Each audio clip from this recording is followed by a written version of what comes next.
Hello friends, ಅಸ್ಸಲಾಮು ಅಲೈಕುಮ್. ಎಲ್ಲರಿಗೂ ನಮಸ್ಕಾರ. Welcome to my channel me and my angels. ಇವತ್ತು ನಾನು ನಾಟಿ ಸ್ಟೈಲ್ ಟೊಮೊಟೊ ಬಾತ್ ಹೇಗೆ ಮಾಡೋದು ಅಂತ ಹೇಳ್ತೀನಿ ಫ್ರೆಂಡ್.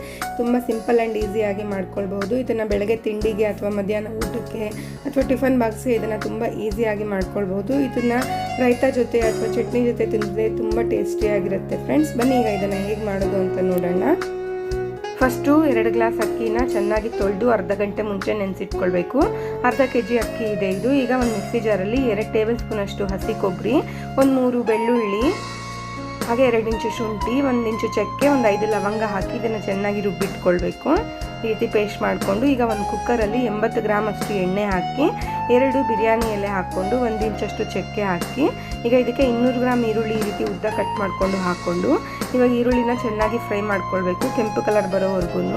ನೋಡಿ, ಕೆಂಪು ಕಲರ್ ಆಗಿದೆ. ಇವಾಗ ನಾವು ಇದಕ್ಕೆ ರುಬ್ಬಿಟ್ಕೊಂಡಿರುವಂತಹ ಮಸಾಲ ಹಾಕ್ಕೊಂಡು ಇದನ್ನು ಚೆನ್ನಾಗಿ ಫ್ರೈ ಮಾಡ್ಕೊಳ್ಳೋಣ. ಮಸಾಲ 1 ನಿಮಿಷ ಫ್ರೈ ಮಾಡ್ಕೊಂಡಾದ್ಮೇಲೆ 1 ಟೀ ಸ್ಪೂನ್ ಅರಿಶಿನ ಪುಡಿ, 1 ಟೀ ಸ್ಪೂನ್ ಖಾರ ಪುಡಿ, 1 ಟೇಬಲ್ ಸ್ಪೂನ್ ಅಷ್ಟು ಉಪ್ಪು ಹಾಕ್ಕೊಂಡು ಇವಾಗ ಇದನ್ನೆಲ್ಲ ಚೆನ್ನಾಗಿ ಮಿಕ್ಸ್ ಮಾಡಿ ಈಗ ಇದನ್ನು 1 ನಿಮಿಷ ಅಷ್ಟು ಫ್ರೈ ಮಾಡ್ಕೊಂಡ್ಮೇಲೆ 300 ಗ್ರಾಮ್ ಅಷ್ಟು ಟೊಮೊಟೊ ಉದ್ದ ಕಟ್ ಮಾಡ್ಕೊಂಡು ಹಾಕ್ಕೊಂಡು 100 ಗ್ರಾಮ್ ಬಟಾಣಿ, ಒಂದು ಸ್ವಲ್ಪ ಪುದೀನ, ಒಂದು ಸ್ವಲ್ಪ ಕೊತ್ತಂಬರಿ ಸೊಪ್ಪು, ಹಾಗೆ ಒಂದು 4 ಮೆಣಸಿನ್ಕಾಯಿ ಕಟ್ ಮಾಡ್ಕೊಂಡು ಹಾಕ್ಕೊಂಡು ಈಗ ಇದನ್ನೆಲ್ಲ ಚೆನ್ನಾಗಿ ಮಿಕ್ಸ್ ಮಾಡಿಕೊಂಡು ಈಗ ನಾವು ಇದನ್ನು ಟೊಮೊಟೊ ಸಾಫ್ಟ್ ಆಗೋವರೆಗೂ ಬೇಯಿಸ್ಕೊಳ್ಳೋಣ.